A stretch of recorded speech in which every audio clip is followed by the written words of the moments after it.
To continue this discussion, let's go ahead and take an expanded look across the trucking and automotive industries and review the latest developments in this emerging field. All of the Class 8 truck manufacturers in North America are demonstrating, developing, or researching automated driving technology in one form or another. Now, I think most of you will remember the unveiling of Freightliner's self-driving inspiration truck last year at the Hoover Dam. And back in March, parent company Daimler demonstrated an updated version of its highway pilot system that enabled 3 semi-autonomous trucks to form a platoon on the German Autobahn. Peterbilt, meanwhile, has demonstrated a self-driving truck using a prototype that uses lane keeping and a GPS navigation system to learn and repeat routes. Volvo is currently testing a fully autonomous truck in northern Sweden for use in underground mining applications. And just last week, Navistar demonstrated platooning technology on a test track in Indiana. The company is also involved in the University of Michigan's M-City facility, a simulated urban environment for testing self-driving vehicles. And as we've already heard here today, providers of active safety technology, including Bendix and Wabco, are also lining up to play a role in this market.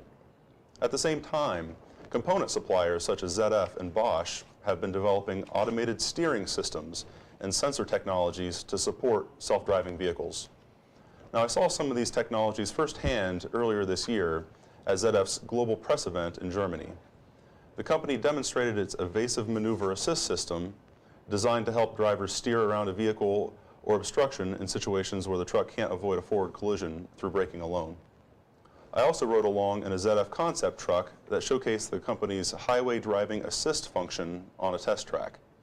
The driver took his hands off the wheel and let the technology automatically guide the truck around curves and keep it centered in its lane, while also automatically accelerating and decelerating to keep a safe following distance from a passenger car on the track. Platooning, meanwhile, is also gaining momentum on the other side of the Atlantic.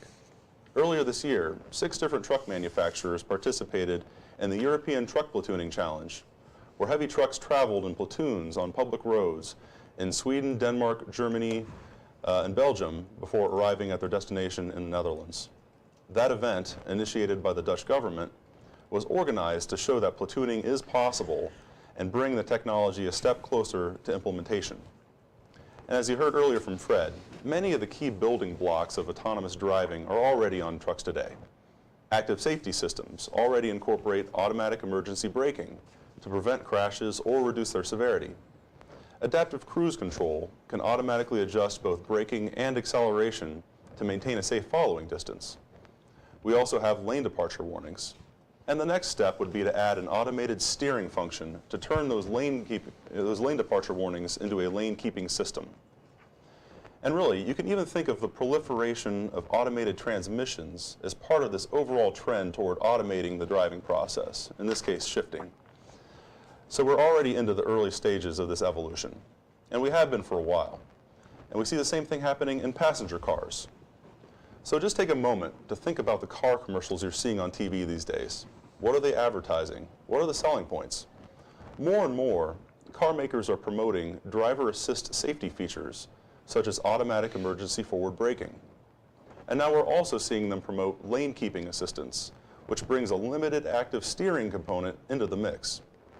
Active lane keeping assist is designed to prevent the vehicle from drifting out of its lane due to driver fatigue or distraction by taking corrective steering action to keep it centered. The driver must still be engaged with his or her hands on the wheel, but it's another safeguard and another step toward greater automation. Other automated driving features, such as parallel parking assist and traffic jam assist, are also on the market now. Increasingly, these types of driver assist features are becoming available not only on luxury models, but also on a growing number of mid-market passenger vehicles. So it's not just on the top-of-the-line Mercedes-Benz or a Tesla Model S anymore. The global passenger car OEMs all seem to be working on automated driving. For the car makers, technology really is becoming a key differentiator. It's a reason to buy a new car. Over time, this will provide economies of scale for the technologies used to support automated driving, especially the radar, camera, and possibly LiDAR sensors that detect and monitor the vehicle's surroundings. And that brings the cost of technology down for everyone, which could lead to faster adoption and the development of more advanced systems using a greater number of sensors. This also means that a growing number of Americans are going to be exposed to this. The motoring public is going to experience the technology firsthand, gain confidence in it, and become increasingly comfortable with it. And that really helps pave the way for more automation on commercial vehicles as well. And for this technology to take hold in trucking, I think we all agree that public acceptance of the technology will be essential. At the same time, technology companies have also been pushing the envelope in this emerging field. Google's driverless car project, of course, is probably the most famous example. The company has even shown a driverless car prototype that removes the steering wheel and pedals altogether. Uber, meanwhile, is developing self-driving cars in the context of ride-sharing.